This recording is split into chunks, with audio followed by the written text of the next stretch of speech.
اللهم صل على محمد وعلى آل محمد. رسول كريم رؤوف رحيم سراج منير محمد. أول العابدين خاتم النبيين رحمة للعالمين محمد. يا ربي صل على نبيك دائما في هذه الدنيا وبعث ثاني.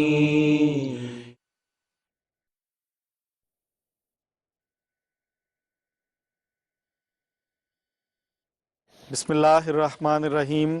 السلام علیکم ورحمۃ اللہ وبرکاتہ. ناظرین کرام، آپ کی خدمت میں اسلامی ہجری کیلنڈر کے مختلف مہینوں میں پیش آنے والے اہم واقعات کے بیان پر مشتمل پروگرام کو لے کر حاضر خدمت ہیں. آج کے پروگرام میں ماہ ربیع الاول میں پیش آنے والے چند اہم واقعات کا تذکرہ کیا جائے گا. ماہ ربیع الاول کے پروگراموں کے سلسلے کا یہ دوسرا پروگرام ہے. قبل ازیں پہلے پروگرام میں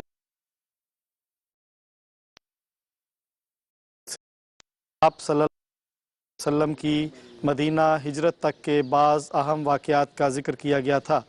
آج کے پروگرام میں مدینہ ہجرت سے لے کر رسول کریم صلی اللہ علیہ وسلم کی وفات اور پھر خلافت راشدہ کے قیام تک کے بعض اہم واقعات کا جو ماہ ربیع الاول میں پیش آئے ذکر کیا جائے گا.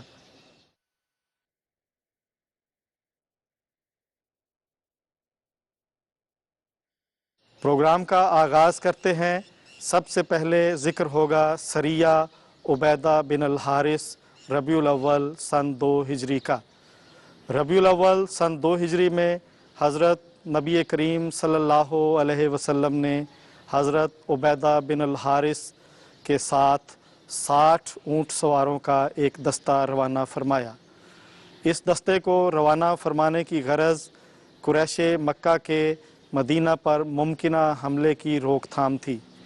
ناظرین کرام، یاد رہے کہ رسول اللہ صلی اللہ علیہ وسلم اور مسلمانوں کی مکہ سے مدینہ ہجرت نے قریش مکہ کو سخت غیظ و غضب میں مبتلا کر دیا تھا اور ان کی طرف سے وقتاً فوقتاً چھوٹی موٹی پارٹیاں مدینہ پر حملہ آور ہونے کی نیت سے مدینہ کا رخ کرتی رہتی تھیں، اور رسول کریم صلی اللہ علیہ وسلم اپنے صحابہ کی عمارت میں اور کبھی خود بھی مختلف پارٹیوں کے ساتھ مختلف مقامات کی طرف جاتے اور ان حملوں کی روک تھام کرتے تھے.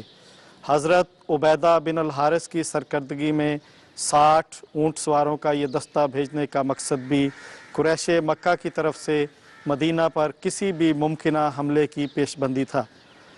چنانچہ جب یہ سوار حضرت عبیدہ بن الحارث کی سرکردگی میں سفر کرتے ہوئے ثنیۃ المرہ مقام پر پہنچے تو وہاں پر انہوں نے دیکھا کہ اکرمہ بن ابو جہل 200 مسلح قریش کے ساتھ ڈیرہ ڈالے ہوئے ہے. مسلمان اور قریش کا لشکر آمنے سامنے ہوئے. کچھ تیر اندازی بھی ہوئی، لیکن پھر مشرکین کا لشکر خوف کھا کر بھاگ گیا اور لڑائی کی نوبت نہ آئی. مشرکین کا یہ دستہ یقیناً مدینہ پر حملہ آور ہونے کی نیت سے وہاں پر ڈیرہ ڈالے ہوئے تھا، کیونکہ یہ کوئی تجارتی قافلہ نہ تھا. رسول کریم صلی اللہ علیہ وسلم کے یہ سریہ بھیجنے سے قریش مکہ کی طرف سے مدینہ پر ممکنہ حملے کا یہ خطرہ ٹل گیا.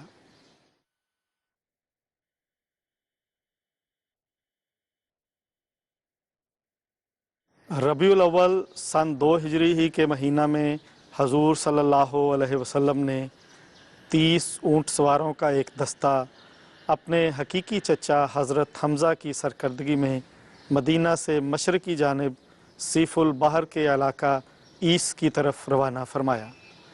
حضرت حمزہ اور ان کے ساتھی جب سفر کرتے ہوئے عیس مقام پر پہنچے تو وہاں پر دیکھا کہ ابو جہل 300 مشرکین مسلح سواروں کے ساتھ ڈیرہ ڈالے ہوئے ہیں۔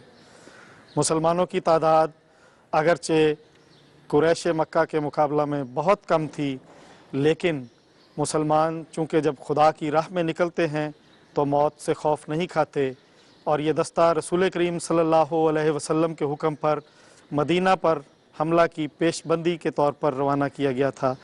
چنانچہ دونوں لشکر آمنے سامنے ہوئے، کچھ تیر اندازی ہوئی، لیکن پھر اس علاقے کے ایک رئیس مجدی بن عمر الجہنی نے، جس کا دونوں فریقوں کے ساتھ تعلق تھا، درمیان میں پڑھ کر بیچ بچاؤ کرا دیا اور شدید لڑائی کی نوبت نہ آئی۔ ناظرین کرام، سریہ عبیدہ بن الحارث اور حمزہ بن عبد المطلب کے بھیجنے سے یہ امر بخوبی واضح ہو جاتا ہے کہ قریش مکہ کی طرف سے وقتاً فوقتاً مدینہ پر حملہ کی کوششیں ہوتی رہتی تھیں۔ یہ دونوں لشکر جو ابو جہل اور اکرمہ بن ابو جہل کی قیادت میں ڈیرہ ڈالے ہوئے تھے، یہ تجارتی قافلے نہ تھے، اور یہ صرف مدینہ پر حملہ کی نیت سے آئے تھے۔ رسول کریم صلی اللہ علیہ وسلم نے ان سرایوں کو بھیج کر ان دونوں لشکروں کے مدینہ پر حملہ کے ارادہ کو ناکام بنا دیا۔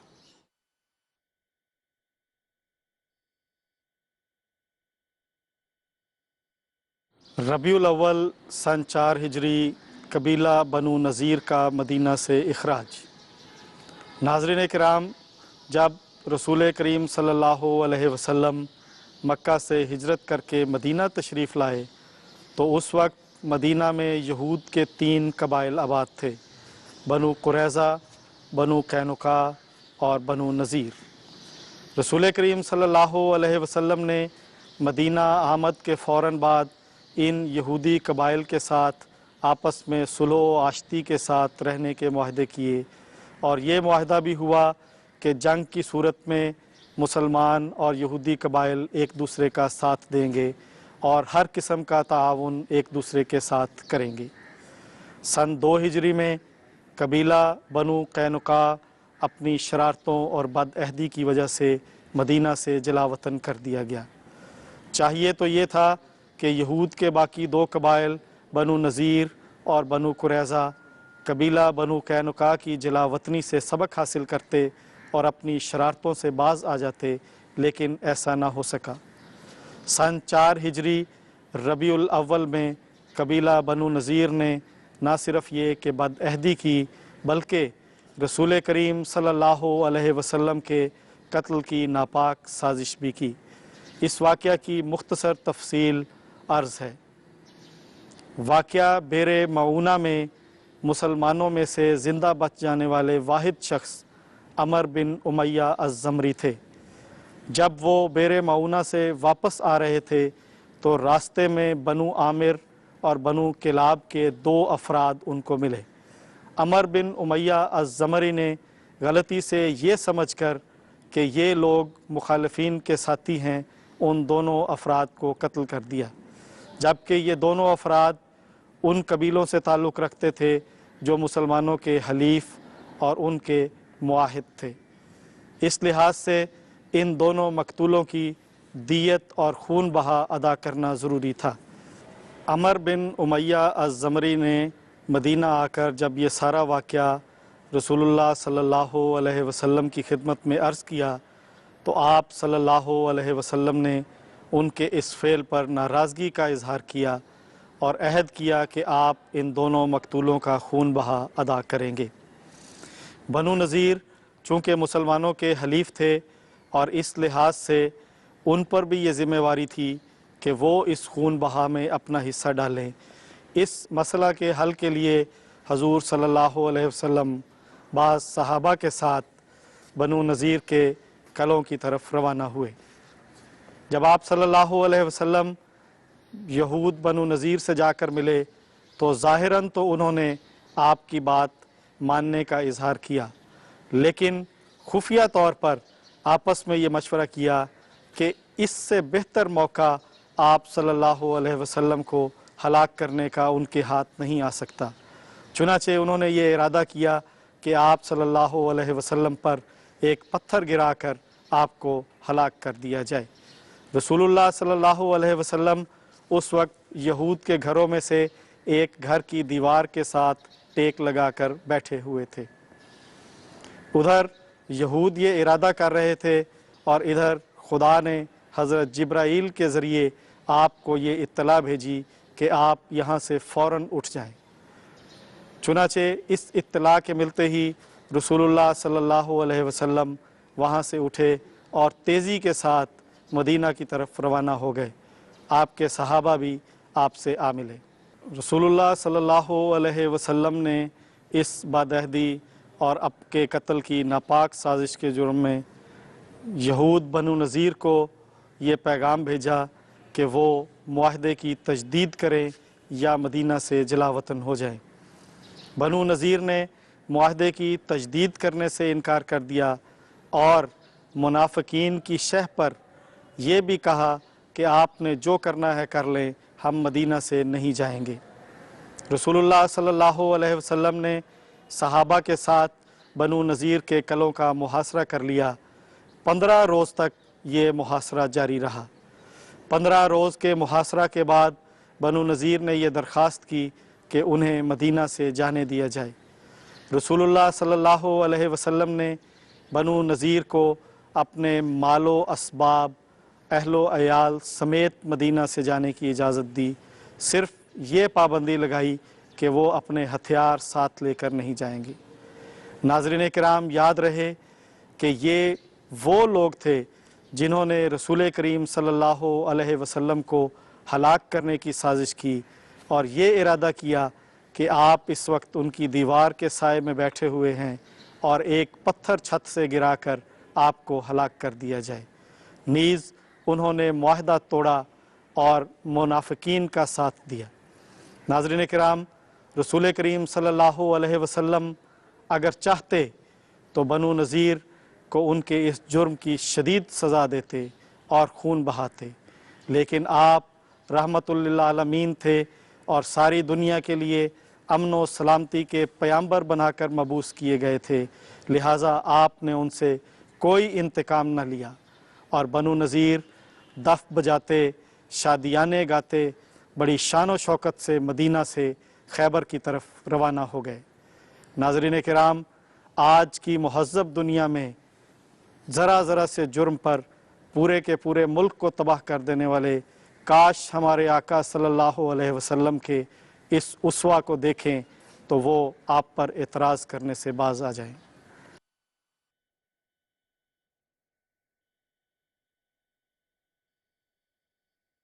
रबीउल अव्वल सन 5 हिजरी ग़ज़वा दूमातुल जंदल। दूमातुल जंदल शाम की सरहद के करीब एक मुकाम का नाम है और ये मदीना से 15-16 रोज़ की मुसाफत पर वाक़ था।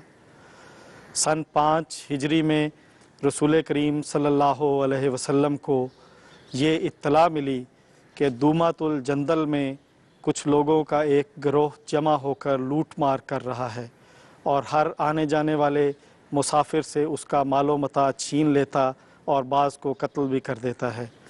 नीज़ ये ख़दशा भी महसूस हुआ कि कहीं ये गिरोह और इस तरह के बाज़ और लोग मुनज़्ज़म होकर मदीना पर चढ़ाई न कर दें। इस ख़तरा के पेश नज़र रसूल करीम सल्लल्लाहु अलैहि वसल्लम ने सहाबा को दूमातुल जंदल की तरफ जाने की तहरीक फरमाई। आपकी तहरीक पर 1000 सहाबा इस दूर दराज के सफ़र के लिए आपके हमरा हो गए। 15-16 रोज़ का सफ़र तय करके जब आप सल्लल्लाहु अलैहि वसल्लम दूमातुल जंदल पर पहुँचे तो आपको मालूम हुआ कि आपकी आमद की इत्तला पाकर डाकुओं का ये गिरोह इधर उधर मुंतशिर हो गया है। आप सल्लल्लाहु अलैहि वसल्लम ने 15 रोज़ वहाँ पर क़याम फरमाया और बाज़ छोटे छोटे ग्रुप मुख्तलिफ़ अतराफ़ में रवाना फरमाए, लेकिन उन लोगों का कुछ पता न चला। 15 रोज़ क़याम के बाद आप सल्लल्लाहु अलैहि वसल्लम मदीना वापस तशरीफ़ ले आए। इस ग़ज़वा के नतीजा में जहाँ एक तरफ मदीना पर हमला का ख़तरा टल गया, वहाँ अहले दूमा को इन डाकुओं और लुटेरों से रहाई मिल गई और वहाँ पर अमन व अमान कायम हो गया।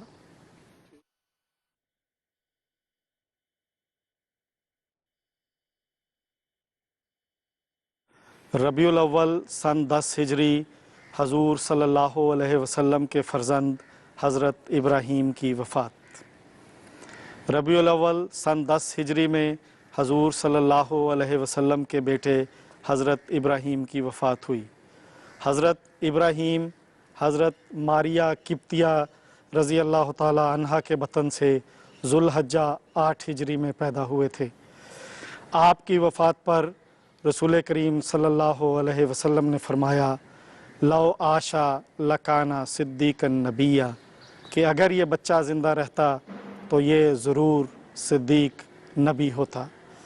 حضرت ابراہیم کی وفات والے روز سورج کو گرہن لگا اور لوگوں نے مختلف توہماتی باتیں کرنی شروع کیں۔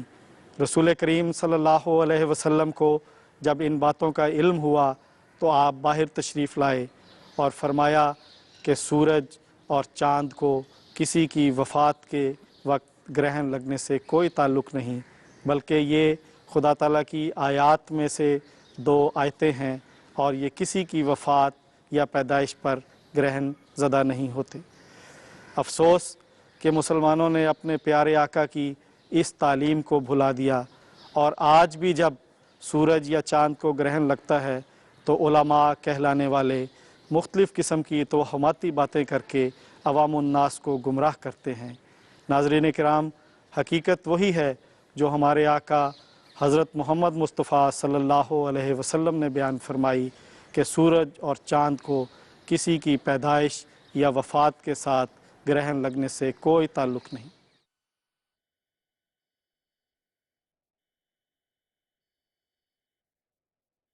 ربیع الاول سن 11 ہجری رسول کریم صلی اللہ علیہ وسلم کا وصال۔ ناظرین کرام، ہر نفس جو اس دنیا میں آتا ہے اس کے لیے اپنے مالک کے حضور حاضر ہونا مقدر ہے۔ کل نفس ذائقۃ الموت۔ انبیاء بھی خدا تعالیٰ کی اس سنت سے باہر نہیں ہیں۔ ہمارے رسول مقبول صلی اللہ علیہ وسلم کی عمر مبارک جب 63 سال کی ہوئی تو آپ کو اپنے رفیق اعلیٰ کی طرف سے لقاء کا بلاوا آیا۔ محرم سن 11 ہجری کے آخری ایام تھے جب رسول کریم صلی اللہ علیہ وسلم کو بخار ہوا اور پھر بخار کی شدت میں اضافہ ہوتا گیا۔ سفر کے مہینہ کے درمیانی دنوں میں رسول کریم صلی اللہ علیہ وسلم کو بیماری سے کچھ افاقہ ہوا تو آپ نے شامی سرحدوں کی تشویشناک اطلاعات سن کر مسلمانوں کا ایک لشکر حضرت اسامہ بن زید کی سالاری میں روانہ فرمانے کا ارشاد فرمایا اور تمام جلیل القدر صحابہ کو اس لشکر میں شامل فرمایا۔ ماہ سفر کے آخری ایام میں رسول کریم صلی اللہ علیہ وسلم کی بیماری میں شدت آ گئی اور آپ کی اجازت سے حضرت اسامہ کا یہ لشکر مدینہ سے 1 کوس کے فاصلے پر مقام جرف میں روک لیا گیا۔ رسول کریم صلی اللہ علیہ وسلم بیماری کے ایام میں نمازیں پڑھانے کے لیے تشریف لاتے رہے، لیکن جب بیماری نے بہت شدت اختیار کر لی تو آپ نے حضرت ابو بکر کو حکم دیا کہ وہ آپ کی جگہ پر نماز پڑھائیں۔ حضرت عائشہ نے عرض کیا کہ ابو بکر رقیق القلب ہیں، وہ امامت نہیں کروا سکیں گے، لیکن آپ صلی اللہ علیہ وسلم نے با اصرار فرمایا کہ ابو بکر کو کہو کہ وہ امامت کروائیں۔ جب بیماری نے شدت اختیار کی تو آپ صلی اللہ علیہ وسلم نے ازواج مطہرات سے اجازت لے کر حضرت عائشہ کے حجرہ میں رہائش اختیار کر لی۔ ناظرین کرام، بیماری کے ایام میں رسول کریم صلی اللہ علیہ وسلم مسلمانوں کو بار بار بعض باتوں کی نصیحت فرماتے رہے۔ آپ نے فرمایا الصلاۃ وما ملکت ایمانکم، کہ نماز کی حفاظت کرنا اور جن کے مالک تمہارے داہنے ہاتھ ہوئے۔ اسی طرح آپ صلی اللہ علیہ وسلم نے اپنی بیماری کی شدت کے دوران فرمایا کہ اللہ تعالیٰ یہود و نصارہ پر لعنت کرے، انہوں نے اپنے انبیاء کی قبروں کو سجدہ گاہ بنا لیا۔ اس میں مسلمانوں کو یہ نصیحت فرمائی کہ دیکھو میرے بعد میری قبر کو سجدہ گاہ نہ بنانا۔ नाज़रीन किराम, रसूल करीम सल्लल्लाहु अलैहि वसल्लम की बीमारी और वफ़ात के अय्याम का जो नक्शा हज़रत मुस्लिह मऊद ने दिबाचा तफसीरुल कुरान में खींचा है, वो खाकसार हज़रत मुस्लिह मऊद के अल्फाज में ही आपके सामने पढ़कर सुनाता है। हज़रत मुस्लिह मऊद रज़ी अल्लाह ताला अन्हो ने फरमाया, आखिर वो दिन आ गया जो हर इंसान पर आता है। मोहम्मद रसूलुल्लाह सल्लल्लाहु अलैहि वसल्लम अपना काम दुनिया में ख़त्म कर चुके, खुदा की वही तमामो कमाल नाजिल हो चुकी। मोहम्मद रसूलुल्लाह सल्लल्लाहु अलैहि वसल्लम की कुव्वत कुदसिया से एक नई कौम और एक नए आसमान और नई ज़मीन की बुनियाद डाल दी गई। बोने वाले ने ज़मीन में हल चलाया, पानी दिया और बीज बोया और फसल तैयार की। अब फसल के काटने का काम उसके ज़िम्मा न था। वो एक मज़दूर की हैसियत से आया और एक मज़दूर ही की हैसियत से उसे इस दुनिया से जाना था, क्योंकि उसका इनाम इस दुनिया की चीज़ें नहीं थीं, बल्कि उसका इनाम अपने पैदा करने वाले और अपने भेजने वाले की रज़ा थी। रसूलुल्लाह सल्लल्लाहु अलैहि वसल्लम बीमार हुए तो कुछ दिन तो तकलीफ़ उठाकर मस्जिद में नमाज पढ़ाने के लिए आते रहे। आखिर ये ताकत भी ना रही कि आप मस्जिद में आ सकते। सहाबा कभी ख्याल भी ना कर सकते थे कि आप फौत हो जाएंगे, मगर आप बार बार अपनी वफ़ात के कुर्ब की ख़बर देते। एक दिन सहाबा की मजलिस लगी हुई थी कि आपने फरमाया, अगर किसी शख्स से गलती हो जाए तो बेहतर यही होता है कि इस दुनिया में उसका इज़ाला कर दे, ताकि खुदा के सामने शर्मिंदा ना हो। अगर मेरे हाथ से नादानिस्ता तौर पर किसी का हक़ मारा गया हो तो वो मुझसे अपना हक़ मांग ले। अगर बेजाने बूझे मुझसे किसी को तकलीफ़ पहुंची हो तो आज वो मुझसे बदला ले ले, क्योंकि मैं नहीं चाहता कि खुदा ताला के सामने मैं शर्मिंदा हूँ। दूसरे सहाबा पर तो ये बात सुनकर रिक्कत तारी हो गई और उनके दिल में यही ख्याल गुजरने लगा कि किस तरह तकलीफ़ उठाकर रसूलुल्लाह सल्लल्लाहु अलैहि वसल्लम उनके आराम की सूरत पैदा करते रहे हैं, किस तरह आप भूखा रहकर उनको खिलाते रहे हैं, अपने कपड़ों को पैबंद लगाकर उनको कपड़े पहनाते रहे हैं। फिर भी दूसरों के हुकूक का आपको इतना ख्याल है कि आप उनसे मुतालबा करते हैं कि अगर बेजाने बूझे मुझसे किसी को तकलीफ़ पहुंची हो तो आज मुझसे बदला ले ले। मगर एक सहाबी आगे बढ़े और उन्होंने कहा, या रसूल अल्लाह, मुझे आपसे एक दफ़ा तकलीफ़ पहुंची थी। जंग की सफ़ें तैयार हो रही थीं कि आप सफ़ में से होकर आगे बढ़े। उस वक्त आपकी कोहनी मेरे जिस्म को लग गई। चूँकि आपने फरमाया है कि बेजाने बूझे भी अगर किसी को नुकसान पहुंचा हो तो मुझसे बदला ले ले, तो मैं चाहता हूं कि इस वक्त आपसे उस तकलीफ़ का बदला ले लूं। वो सहाबा जो गम के समंदर में डूबे हुए थे, यकदम उनकी हालत में तगय्युर पैदा हो गया। उनकी आंखों से खून टपकने लगा और हर शख्स ये महसूस करता था कि ये शख्स जिसने ऐसे मौका पर बजाय नसीहत हासिल करने के इस किस्म की बात छेड़ दी है, सख्त से सख्त सज़ा का मुस्तहिक है। मगर उस सहाबी ने परवाह न की। रसूलुल्लाह सल्लल्लाहु अलैहि वसल्लम ने फरमाया, तुम ठीक कहते हो, तुम्हारा हक़ है कि बदला लो। और आपने करवट बदली और अपनी पीठ उसकी तरफ कर दी और फरमाया, लो मेरे कोहनी मार लो। उस सहाबी ने कहा, या रसूल अल्लाह, जब मेरे कोहनी लगी थी उस वक्त मेरा जिस्म नंगा था, क्योंकि मेरे पास कुर्ता न था कि मैं उसे पहनता।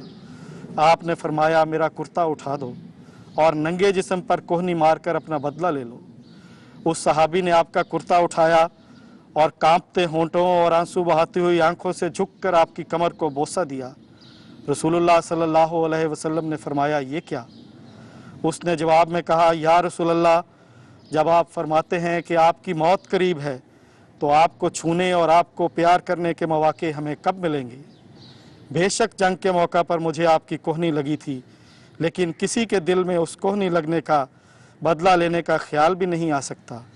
मेरे दिल में ख्याल आया कि जब रसूलुल्लाह सल्लल्लाहु अलैहि वसल्लम फरमाते हैं कि आज मुझसे बदला ले लो, तो चलो इस बहाना से मैं आपको प्यार ही कर लूँ।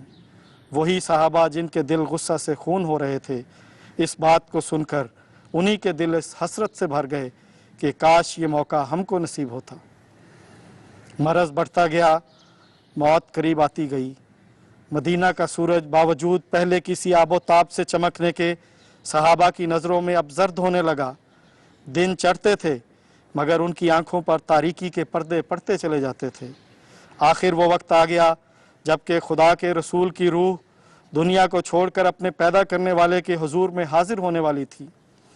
रसूलुल्लाह सल्लल्लाहु अलैहि वसल्लम का सांस तेज़ होने लग गया और सांस लेने में तकलीफ़ महसूस होने लगी।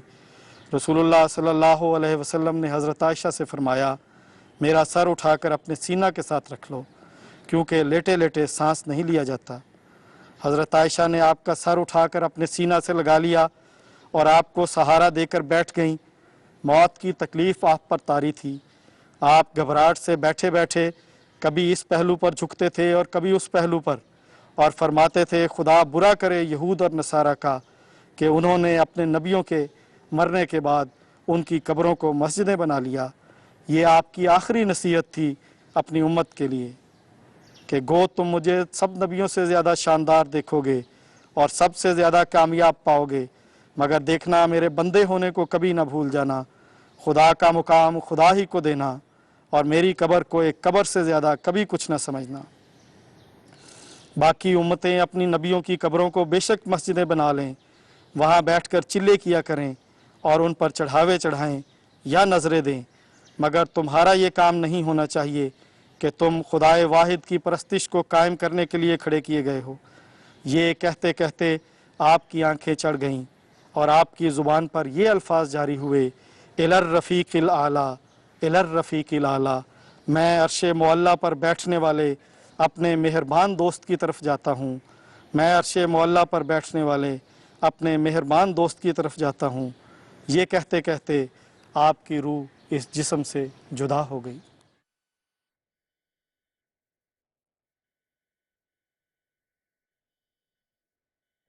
रबीउल अव्वल सन 11 हिजरी इस्लाम में पहला इज्मा।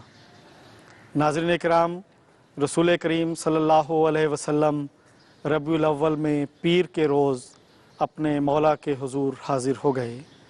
रसूल करीम सल्लल्लाहु अलैहि वसल्लम की वफ़ात पर आपके आशिकान की हालत इंतहाई दर्दनाक हो गई और उन्हें ये यकीन ही नहीं आता था कि उनका महबूब उनसे जुदा हो गया है। यहाँ तक कि हज़रत उमर, जो बड़े जरी और शुजा थे, वो तलवार लेकर मस्जिद में खड़े हो गए और कहने लगे कि जो ये कहेगा कि आप फौत हो गए हैं, मैं इस तलवार से उसकी गर्दन उड़ा दूँगा।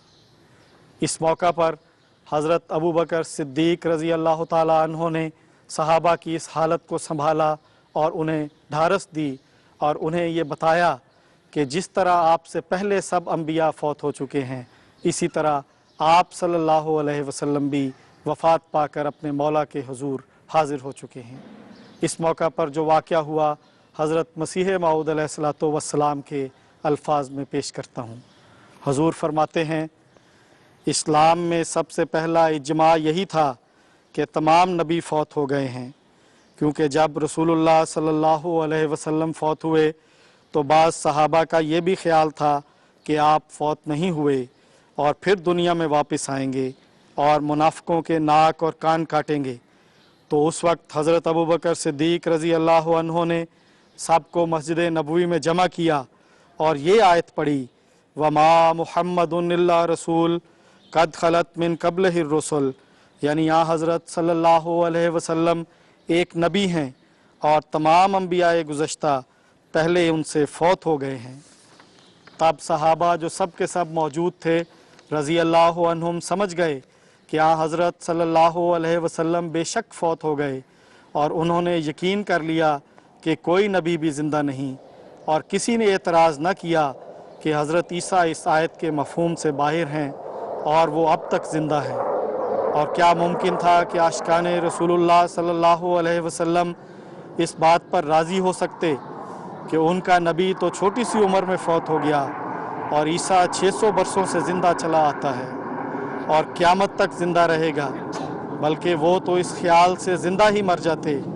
बस इसी वजह से हज़रत अबू बकर रज़ी अल्लाह अन्हो ने उन सब के सामने ये आयत पढ़कर उनको तसल्ली दी, मा मुहम्मदुन इल्ला रसूल कद खलत मिन क़ब्लिहिर रुसुल। और इस आयत ने ऐसा असर सहाबा के दिल पर किया कि वो मदीना के बाज़ारों में ये आयत पढ़ते फिरते थे, गोया वो उसी दिन नाजिल हुई थी।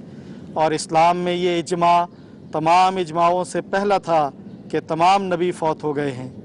इस आयत के सुनने के बाद सब ने यकीन कर लिया कि तमाम गुज़श्ता लोग दाखिल कबूर हो चुके हैं। इसी वजह से हसन बिन साबित रज़ी अल्लाह अन्हो ने ये चंद शेर हज़रत सल्लल्लाहु अलैहि वसल्लम के मरसिया में बनाए, जिसमें उन्होंने इसी तरफ इशारा किया है, और वो ये हैं, कुंतस सवादा ले नाज़री फ़अमिया अलैकन नाज़िरू मन शाअ अबादक फलयमुत फ़अलैका कुंतु हाज़िरू। तू मेरी आँख की पुतली था, बस मैं तो तेरे मरने से अंधा हो गया। अब बात तेरे, जो शख्स चाहे मरे, ईसा हो या मूसा, मुझे तो तेरे ही मरने का खौफ था। जज़ाहुल्लाहु खैरल जज़ा, महब्बत इसी का नाम है। हजूर फरमाते हैं, हज़रत अबू बकर सिद्दीक़ रज़ी अल्लाह अन्हो का इस उम्मत पर इतना बड़ा एहसान है कि इसका शुक्र नहीं हो सकता। अगर वो तमाम सहाबा रज़ी अल्लाह अन्हुम को मस्जिद नबवी में इकट्ठा करके ये आयत ना सुनाते कि गुज़श्ता नबी फौत हो चुके हैं, तो ये उम्मत हलाक हो जाती। अबू बकर की रूह पर खुदा ताला हज़ारों रहमतों की बारिश करे, उसने तमाम रूहों को हलाकत से बचा लिया। बराहीन अहमदिया हिस्सा पंजुम, रूहानी ख़ज़ाइन जिल्द नंबर 21 सफ़ा 284 था सफ़ा 286।